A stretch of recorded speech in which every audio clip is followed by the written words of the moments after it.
iti damag negosyo. Bimas City trade deficit ti Pilipinas idi Mayo kumparar idi Abril gapu iti bimaba nga imports bayat ang umat ngato ti export kas may basar ti listahan ti Philippine Statistics Authority. Umabot ti $5.48 billion ti pagkurangan ti trade ti pagilian idi Mayo. Nabababa iti $6.43 billion idi Abril ngem nangat ngato kumparar iti $3.64 billion iti sumetlang abulan di napalabas at awen. Kaya tasawin ti trade deficit ket dakdak kalagata dagiti ang angkaten ti pagilian ngem iti nasapulan manipod exports. Umabot met ti $13.36 billion ti imports idi Mayo.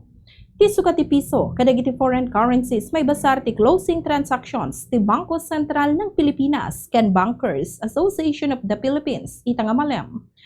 US dollar 61 pesos and 57 centavos.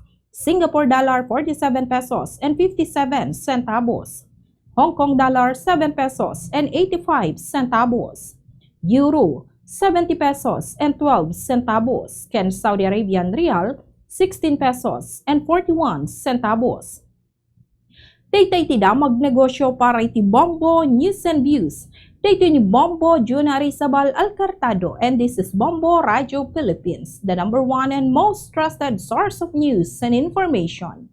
Basta Radio Bombo.